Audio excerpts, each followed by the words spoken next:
Halo semuanya, selamat datang di video pembelajaran tentang transaksi efek di pasar modal Indonesia. Pada video ini, kita akan membahas mengenai transaksi efek. Sebelum itu, kami dari kelompok 3 dengan anggota yaitu Ahmad Syahrul, Ahmad Fadil, Fitrah Ramadan, Suwandi, Fira Amelia, dan Muhammad Aiman. Mari kita mulai dengan memahami apa sebenarnya yang dimaksud dengan efek. Efek adalah instrumen keuangan atau surat berharga yang dapat diperdagangkan di pasar modal.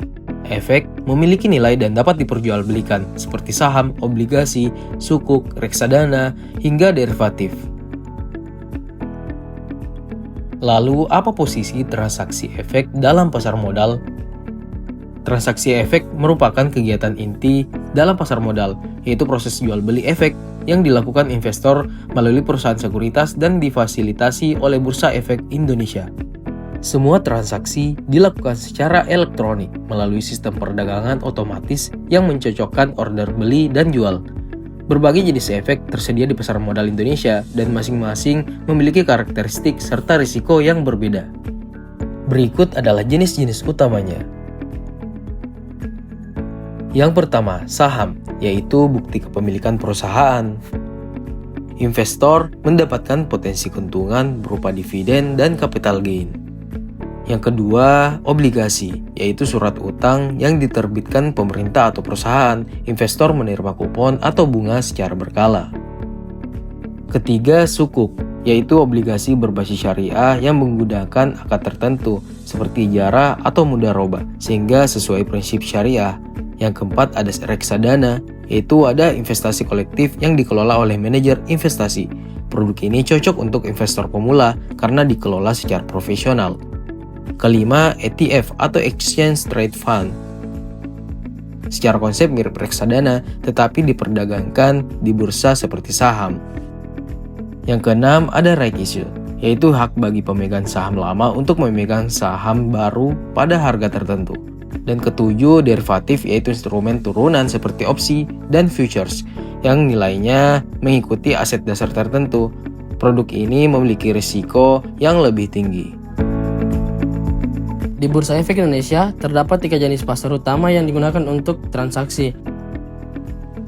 Yang pertama adalah regular market. Ini adalah pasar utama transaksi saham. Penyelesaian transaksi dilakukan secara T+2, yaitu 2 hari kerja setelah transaksi.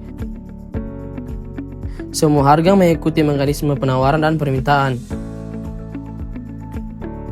Yang kedua adalah pasar negosiasi.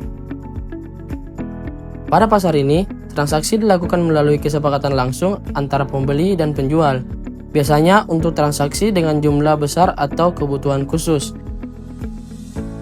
Yang ketiga adalah cash market. Pasar ini memiliki mekanisme penyelesaian T+0 atau pada hari yang sama.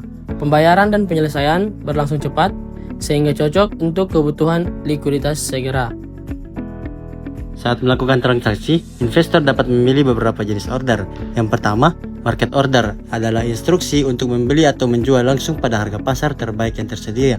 Order ini biasanya langsung dieksekusi. Yang kedua, limit order adalah instruksi membeli atau menjual dengan harga yang telah ditentukan investor. Order ini hanya akan dieksekusi jika pasar mencapai harga tersebut.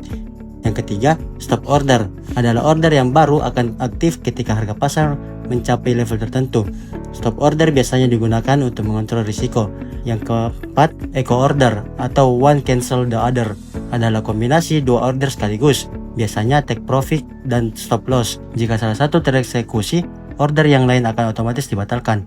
Semua order ini diproses melalui perdagangan otomatis JATS atau Jakarta Automated Trading System yang mencocokkan order berdasarkan harga dan prioritas waktu. Agar transaksi berjalan lancar dan aman, terdapat beberapa lembaga penting dalam infrastruktur pasar modal. Yang pertama, broker atau perusahaan sekuritas sebagai perantara. Broker berperan penting sebagai perantara antara investor maupun bursa.